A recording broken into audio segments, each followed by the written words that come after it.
Hi, I'm Jason and welcome to Cirq Rentals. Today we're going to show you the Big House 6 family and car camping tent by Big Agnes.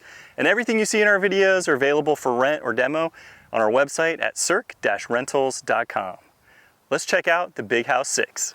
The first thing you're going to see on the Big House 6 is this really nice storage sack. It doubles as a backpack and makes it really easy to carry your gear. So first thing you'll find on the stuff sack is just how nice and neat everything is organized. You have pockets in here on one side for your tent body, on the other side for your rain fly. You have a zippered pocket here for your tent stakes and your shelter mode ribbon. You've got room for your footprint in here, which is an accessory that's sold separately. It comes with our rental tents. And then a separate sleeve here for your poles, which is really nice. And it just helps you keep everything organized. Also, if you happen to be coming back from a wet campsite and it's been raining on you, you can stuff all your gear into different pockets and you don't have to worry as much about your tent body getting wet from your rain fly and your footprint and all of that. So it just makes setting up camp and also putting your gear away a lot better organized. All right, so to set up the tent, first thing we're gonna do is put up our footprint. And we've got that here in its own little pouch. Again, this is a separate accessory if you're buying your tent, but it is one that we include with our rental tents. We recommend the footprint. It helps the floor of your tent last a lot longer and it will keep you a little bit drier. And all the Big Agnes gear is gonna be color coordinated, which is really nice. So on the front, on the doors, you're gonna look for the orange ribbons. And on your footprint, you're looking for the waxy, kind of waxy, shiny side. And that's gonna be your waterproof side. That's gonna go up, that's gonna face your tent. With the other side, the less shiny or less waxy side, going down towards the ground. And so we'll go ahead and lay out our tent, our footprint rather, kind of get a sense of the space. And on the Big House 6, you've got a lot of room. This measures 100 inches by 118 inches, which is roughly 8 feet by 10 feet, pretty close. And the standing height on this tent is gonna be right at 81 inches. And so it gives you a really good standing height, well over 6 feet. So you can stand up in the middle and change clothes and help get your gear set up in the tent, kind of help with the kids and that kind of thing. So first thing, we're gonna just orient the tent the way we want it. And we're checking underneath for anything like sharp sticks, pine cones, all that kind of normal stuff we look for. Make sure we're not in a runoff, a drainage area. So this looks really good. I think we're ready to set up. The tent is a little bit deeper than it is wide, which is just an important thing to keep in mind as you're setting up. And now if it was windy, I'd probably go ahead and put a couple stakes in the footprint, but today we're not dealing with any wind, so I'm not too worried about that. All right, so here we have our tent body. And again, we're gonna go ahead and match up those color coordinated ribbons with each of the corners. So I'm looking for my orange ribbons here. There we go. Make sure your tent's not upside down. That'll make it really hard to set up. All right, now at this point, I generally like to stake my tent because I want to make sure that the footprint, the floor area of the tent is nice and tight and as wide as it can possibly be to give me the most room inside the tent that I can get. So I'm gonna go ahead and do that. I usually choose to stake the tent rather than the footprint.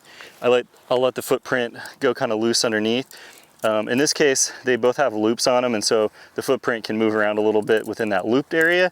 And so I'll go ahead and loop through both of them, but I'm really applying my tension and my pressure to the tent and not to the footprint. And then I'll go opposite corner. And again, putting that stake through both of those ribbons. And I'm just going to pull it tight here. I'm not muscling the thing. I'm not pulling it super tight. I don't want to rip anything. And now the first pole we're going to use is going to be our center pole, and you can identify that because it's going to have a round ball joint on each end. And so you'll find that, and we're going to slide that through the center sleeve. All the sleeves on this tent are gray, but you're going to find the center sleeve that runs from the front door to the back door. It's the shortest sleeve on the tent, and it will be the top sleeve. It crosses over the other two sleeves. So we'll go ahead and drop that in. Now we'll do our corner poles here.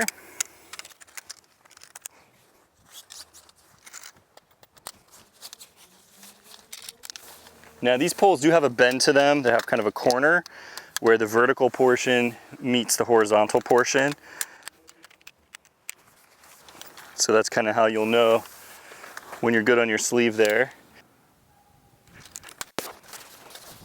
Now if you can figure out when you're setting up which pole goes over which pole, it can be easier to do it with the lowest pole first.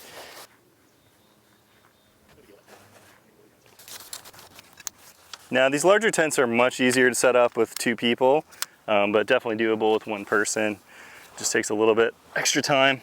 Okay, so now we're going to start attaching our corners into our grommets on the tent body itself. And so I'll start in the back here. And now we'll slowly walk the tent up and into position. And this is where it can be a lot easier with 2 people, so you're not putting too much pressure on the poles as you're setting it up. You just have to go kind of slow. All right, so we've got all 4 of our corner poles in place. And now for your center pole, you're gonna have a little plastic receptacle here for that ball joint. And so we'll clip those on both sides. And now we're gonna go around and clip all the little plastic attachments on the exterior of the tent. Make sure you don't twist those nylon ribbons as you're setting them up. And this is a great activity for a helper, especially if you have young kids helping you set up the tent. They love to clip these. And now we can stake out our welcome mat as well. And here you can see the Big House 6 with both doors open. Just a lot of really nice interior space in here. It is 100 inches wide by 118 inches deep. So a lot of space and really nice access through the tent. You also get a lot of air through those big door openings, and the entire top of the tent, this purple material, is all a really thick mesh, as well as the entire top half and upper portion of the tent here is also completely mesh. So you get a lot of really good airflow through the tent from all sides and all directions, and a really good spot for heat to escape through the top, especially if you're not using the rain fly during the day. You really do have some nice storage pockets in here. We'll show some close-ups on that, but you've got 2 corner stuff sack pockets that can be removed. So if you wanted to, take headlamps and things like that with you around camp, you can kind of keep it all organized in those and then clip them back into the tent or move them from corner to corner. And then you have mesh stuff sack pockets on the sides and corners. I see 3 on the front and 3 on the back. So just a lot of really good storage areas to keep track of things and keep things organized inside the tent. What I love about this tent is just the peak standing height in here. I'm 6 feet tall, and it's 81 inches in here, so I have plenty of room, almost a foot above my head, to move around. I can stand up almost to the complete edges of the tent because it has those nice vertical sidewalls. The architecture of the tent gives you a lot of vertical space in here, and I can walk standing up almost completely to the front, and then just a small duck to get out of the tent. We'll show you how to set up the rain fly, and then we'll show you how to take down the tent as well and get it packed up. But we love the Big House 6, just a little bit bigger version than the Big House 4. It's a little bit taller, a little bit wider, a little bit longer. All right, and now we'll show you how to set up the rain fly on the Big House 6. Very similar to the Big House 4, and because everything is color coordinated, you're gonna look for those orange ribbons. And once you find the orange ribbons, you'll know which piece of the rain fly goes towards the front. So we'll look for that now. Big Agnes includes all the guy outlines that you're gonna need for your rain fly as well, and they're pre-attached, which is really nice. You don't have to worry about tying all those loops and kind of getting everything configured, so I like that. It does cause things to get a little tangled when you're setting up the first time, so pay attention to that. So here's one of our orange ribbons here, and here's the other orange ribbon here. So we know this is gonna be the front right here. And what we can do is kind of set this up upside down. So I'm going to lay it with the underside of the rain fly up toward the sky, and I'm going to go ahead and clip my orange buckles into my orange clip, and in this case I'm going to clip it to the tent body. There is also a buckle on the footprint if you're setting it up in quick pitch mode or shelter mode, but we won't need that mode today. So we'll clip that in here, and now we can just walk the rain fly up and over the tent. It's definitely easier with 2 people, but a task you can accomplish with 1. And I like to make sure everything is lined up with the poles first and foremost here. And there's going to be a little pocket here on the underside where this center pole is going to clip into. And so you can just go ahead and do that now. And it'll hold that nice and tight. I'm going to do the same thing on the back side. And now on these larger, taller tents, family camping style tents, I do highly recommend that you use these Velcro ties here on the poles. And you're just going to, they're on the underside of the rainfly, and you're going to loop those around the poles. You're usually going to find them at the location where the guy out lines attach, and what that does is it transfers the load from the guy out line to the pole of the tent instead of just the fabric of the rainfly. And so that's going to make your tent a lot stronger, and it's going to allow it to resist a lot higher wind speed. So I've got another one here on this corner. I'm going to go ahead and attach here, and you're basically just looping that Velcro around the pole and then tightening it. And again, that's gonna attach this anchor point directly to the poles, so all of my load transfer happens at the pole. And the reason you especially wanna do this on the taller family camping tents is because they can be really exposed to the wind. Because they're so tall, they have a really high profile in the wind.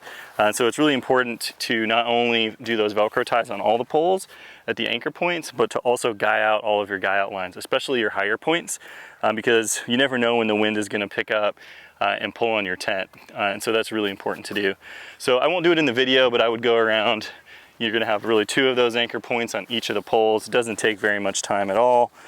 You know, a minute of your setup or less, probably 30 seconds of your setup time, especially if you have a little helper. My kids love to do the Velcro. I usually have to double check that they got them all, but it's a good activity for someone who's helping you set up the tent. All right, so we've got those in place. I would go around and do that on all 4 corners. We've got our front section tied in here. You want to do that before you clip all of these ribbons in, because it's just easier to get access to those Velcro tie-in points. And so now we can clip in our purple ribbons in the back. And now that we've got them all clipped in, we can tighten them.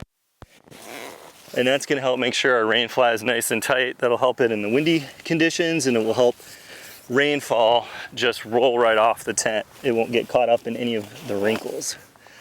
And it just gives you a much nice tighter pitch on your tent. And the Velcro straps here also help kind of line everything up with the poles. So you get just a really nice coverage on this tent. The rain fly does come down all the way in the corners, but it does come up a little bit higher here on the side. And that's a pro and a con. If you're in a rainy camp out, you know, you get a little bit less coverage with this rain fly. But for most people using a family camping tent or a big base camping tent like this, you're usually doing this in fair weather, and oftentimes in summer and in hot weather. And when you're in that environment, you want the airflow to come through. And so they make the rain fly shorter on the sides to allow that airflow to come in and out and under. And all you need to do here is guy out your rain fly. So you'd pull this out and you'd stake it down, and that gives you the separation between your tent and the rain fly to let that air come through. You could also unclip the corners and roll the rain fly up to, say, this point, and get a little bit more airflow through if you're, you know, really dealing with some summer heat. But I would go around, I'd pick whichever side was facing into the wind or windward, and I would stake that side first and kind of make sure that the tent is not, you know, pulling to one side or the other. Make sure it feels like it's nice and straight. And then what's cool about this one, you get 2 anchor points, but 1 guy out line. So you'd stake this 1 guy out line. They do include adjustable tensioners on here, so you can adjust it once you get it staked out. And Big Agnes includes all these. They're all attached, pre-attached from the factory to the rain fly. And so it just makes it super easy to get everything staked out. And again, you really have 3 anchor points on each side. And so again, this is going to take you a minute of your setup to do that, not any time at all. I won't do it on the video because it would just be repetitive for you. But again, I would pitch whichever side was into the wind first, and then do the other sides after that. And I'd have someone eyeball from the front to help make sure I'm not kind of skewing the tent one way or the other when I'm doing that. But that's the rain fly on the Big Agnes tent. Now we'll show you how to take the tent down and pack it up, and we'll do this really quickly. We won't really talk through it very much, but we'll just give you kind of a visual on how we pack it up and how we organize it at the end of our camp out. We'll start with the rain fly.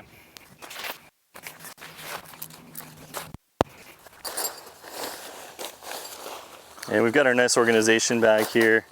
So I'm gonna go ahead and just stuff it. I don't usually fold it or roll it. I don't like to introduce the same fold patterns into the tent or the rain fly each time. And so I just stuff them. It's a little faster and it'll actually protect the tent a little bit more long term to not have those same crease patterns imprinted on the tent. All right, so we got our rain fly in. Now we'll go and take down the tent body itself.